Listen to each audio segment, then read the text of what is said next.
Hi friends, మన వీడియోలో TMP పోర్టల్లో ఫీడ్బ్యాక్ మరియు సర్టిఫికేట్ ఎలా డౌన్లోడ్ చేసుకోవాలో చూద్దాం. ముందుగా మనం ట్రైనింగ్ మేనేజ్మెంట్ పోర్టల్లోకి లాగిన్ అయ్యి ఇది గూగుల్ సెర్చ్ చేసినట్లయితే మనకు సైట్ లింక్ అనేది రావడం జరుగుతుంది. ఆ సైట్లోకి వెళ్ళిన తర్వాత అక్కడ మనం మొబైల్ అయితే డెస్క్టాప్ మోడ్లో పెట్టుకుంటే మనకు కన్వీనియంట్గా ఉంటుంది. ఇక్కడ వచ్చేసి రెండు లాగిన్ ఉంటాయి, లాగిన్ యాజ్ ఏ ట్రైన్ అని. మనం వచ్చేసి లాగిన్ యాజ్ ఏ ట్రైనింగ్లో క్లిక్ చేసి అక్కడ మనం రిజిస్టర్ అయిన మొబైల్ నెంబర్ ఎంటర్ చేయాలి. మనం ఆ సైట్లో ఏ మొబైల్ నెంబర్తో అయితే మన పార్టిసిపెంట్ని రిజిస్టర్ చేసామో ఆ మొబైల్ నెంబర్తో లాగిన్ అవ్వాలి. లాగిన్ అయ్యి ఎంటర్ చేసి సబ్మిట్ చేస్తే మనకు మొబైల్ ఓటీపీ వస్తుంది. ఆ ఓటీపీ ఎంటర్ చేయాలి. ఓటీపీ ఎంటర్ చేసి సబ్మిట్ చేసిన తర్వాత మనకు నెక్స్ట్ ప్రాసెస్ అనేది వెళ్ళటం జరుగుతుంది. ఇలా ఓటీపీ ఎంటర్ చేసిన తర్వాత మనకు సబ్మిట్ చేసినట్లయితే నెక్స్ట్ ఇక్కడ మనకు ఆ నేము, అక్కడ ఎంటర్ చేసిన నేము, మొబైల్ నెంబర్ కనిపిస్తుంది. ఆ తర్వాత మనం ప్రొసీడ్ అనేది క్లిక్ చేసినట్లయితే నెక్స్ట్ స్టెప్కి వెళ్తాం. ఇక్కడ మనకు వచ్చేసి ఒకటి మెసేజ్ చూపిస్తుంది. ఆధార్ ప్రకారమే పేరు ఉండాలని చూపిస్తుంది. మనకు ఆధార్కి ఇక్కడ ఆధార్ నెంబర్ ఎంటర్ చేయాలి. మనం ఆధార్ ఓటీపీ వస్తుంది, అది కూడా ఎంటర్ చేయాల్సి ఉంటుంది. మనకి ఇక్కడ ఆధార్లో ఉన్న పేరు, టీఎంపీ పోర్టల్లో ఉన్న పేరు సేమ్ ఒకేలాగా ఉండేలా చూసుకోవాలి. అలా ఉంటేనే మనకు సర్టిఫికేట్ డౌన్లోడ్ అవ్వడం జరుగుతుంది. ఇక్కడ మనకు ఆధార్ ఓటీపీ వస్తుంది, అది ఎంటర్ చేసి సబ్మిట్ చేసినట్లయితే నెక్స్ట్ మనకు ప్రాసెస్కి అనేది వెళ్ళటం జరుగుతుంది. ఇక్కడ సబ్మిట్ చేసిన తర్వాత మనము ఇక్కడ మన టీఎంపీ పోర్టల్కి రీడైరెక్ట్ అయిపోతుంది. ఆధార్ వెరిఫికేషన్ నుంచి ఇక్కడ ప్రొసీడ్ అని క్లిక్ చేసినట్లయితే ఇక్కడ మనకు టీఎంపీ పోర్టల్లో ఫీడ్బ్యాక్ జనరేట్ చేయడానికి మనకు ప్రాసెస్ అనేది వెళ్ళటం జరుగుతుంది. ఇక్కడ వచ్చేసి మనకు ఒక టెస్ట్ అనేది నిర్వహించడం జరుగుతుంది. అందులో 20 క్వశ్చన్లు ఉంటాయి, వాటికి ఆన్సర్లు చేయాలి. ఆ స్కోర్ కూడా ఇస్తుంది మనకు. ఇక్కడ మనం ఒకసారి చెక్ చేద్దాం. మనం ఏ టెస్ట్ చేయలేదు కాబట్టి చూపిస్తుంది total attempt, total questions, best score అని. ఇక్కడ మనం ఆ టెస్ట్ అనేది నిర్వహిద్దాం. టేక్ క్విజ్ అని ఉంది కదా, అది క్లిక్ చేసినట్లయితే మనకు ఇక్కడ 20 క్వశ్చన్లు అనేది ఇవ్వటం జరుగుతుంది. ఇక్కడ మనకు సెలెక్ట్ ట్రైనీ, అలాగే బ్యాచీలు ఉంటాయి. ఎన్ని బ్యాచీలు ఉంటే ఏ బ్యాచీలు ఉంటే ఆ బ్యాచ్ చూపిస్తుంది మనకు. ఇక్కడ 20 క్వశ్చన్లు ఉంటాయి. 20 క్వశ్చన్లకి మనం ఆన్సర్లు చేయాల్సి ఉంటుంది. ఇవి ఆన్సర్లు అనేవి మనం చూసుకొని ఎంటర్ చేయాల్సి ఉంటుంది.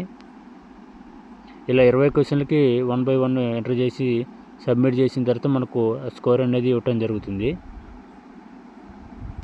ఇలా ఎంటర్ చేసిన తర్వాత మనకు కంగ్రాచులేషన్ అని చూపిస్తుంది. స్కోర్ కూడా మనకు ఎంత పర్సెంటేజ్ అనేది చూపిస్తుంది. ఇక్కడ మనం ఒకసారి చెక్ చేయొచ్చు, మనం ఎన్ని క్వశ్చన్లకు ఆన్సర్లు చేసాము, ఎంత స్కోర్ ఇచ్చేది అనేది. ఇక్కడ మనకు బ్యాచ్ ఇక total attempt 1, questions 20, best score 100. అంటే మనం 20 క్వశ్చన్లకి 20 ఆన్సర్లు కరెక్ట్గా చేసాము. ఆ నెక్స్ట్ స్టెప్ వచ్చేసి ఫీడ్బ్యాక్. ఇప్పుడు ఫీడ్బ్యాక్ ఎంటర్ చేస్తాము. ఇక్కడ అంటే క్విజ్ చేసిన తర్వాత ఫీడ్బ్యాక్ చేయటం జరుగుతుంది. ఇక్కడ మనకు ఫీడ్బ్యాక్ సంబంధించి కొన్ని అడుగుతుంది, మన ఒపీనియన్స్ లాంటిది.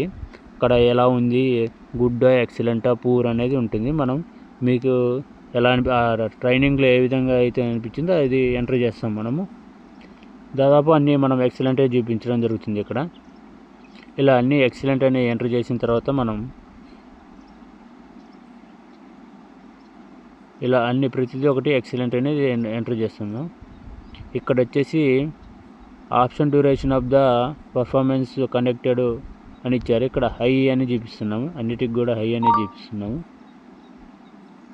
ఇలా హై అని ఎంటర్ చేసాము. ఇక్కడ ఎక్సలెంట్. ఇక్కడ వచ్చేసి మీకు ఆ సెక్షన్స్ ఎలా ఉన్నాయని అడుగుతుంది. అన్ని సెక్షన్లు బాగున్నాయని చూపించడం జరుగుతుంది. నెక్స్ట్ క్వశ్చన్లో మనకు వాటి గురించి ఏమీ నేర్చుకున్నారంటే అవేర్నెస్ అనేది చూపించాము. అవేర్నెస్ ఆఫ్ ద LSDG అంటే లోకలైజ్ సస్టైనబుల్స్ గోల్స్ అనేది మనం అవేర్నెస్ వచ్చిందని చూపించడం జరుగుతుంది. నెక్స్ట్ క్వశ్చన్ కూడా అదే ఆన్సర్ ఇస్తాం. ఇక్కడ అలా ఆన్సర్ ఎంటర్ చేస్తాం. నెక్స్ట్ పర్ఫార్మెన్స్ గుడ్ అని చూపిస్తాం. ఇక్కడ మనకు ట్రైనింగ్ ఇచ్చిన వాళ్ళ పేర్లు చూపిస్తాయి. వాళ్ళ మనకు ఎలా ఉంది అనేది అడుగుతుంది. ఇక్కడ మనం ఎక్సలెంట్ అని చూపిస్తున్నాము. అంటే మనకు ఎలా ఉంది వాళ్ళ ట్రైనింగ్ ఇచ్చిన వాళ్ళ పర్ఫార్మెన్స్ అనేది, దాన్ని బట్టి ఇక్కడ ఫీడ్బ్యాక్ ఇవ్వడం జరుగుతుంది. ఇక్కడ మనం సబ్మిట్ చేస్తాం. ఆ గ్రీన్ కలర్ బటన్ క్లిక్ చేసి సబ్మిట్ అవుతుంది. సబ్మిట్ చేసిన తర్వాత ఇప్పుడు డౌన్లోడ్ సర్టిఫికేట్లోకి వెళ్తాము. ఇక్కడ మనకు డౌన్లోడ్ సర్టిఫికేట్లో ఇక్కడ సెలెక్ట్ ట్రైనీ బ్యాచ్ ఇది సెలెక్ట్ చేసుకుంటాము. ఇక్కడ ప్రివ్యూ అని ఉంది కదా, ఆ ప్రివ్యూ మీద క్లిక్ చేస్తే మనకు సర్టిఫికేట్ అనేది డిస్ప్లే అవ్వడం జరుగుతుంది. ఇక్కడ మనకు సర్టిఫికేట్ సంబంధించి మన పేరు డీటెయిల్స్ అనేది చూపిస్తుంది. ఇక్కడ డౌన్లోడ్ అని ఉంది కదా, ఆ డౌన్లోడ్ మీద క్లిక్ చేస్తే సర్టిఫికేట్ డౌన్లోడ్ అవుతుంది. ఈ విధంగా మనం సర్టిఫికేట్ అనేది డౌన్లోడ్ చేసుకోవడం జరుగుతుంది.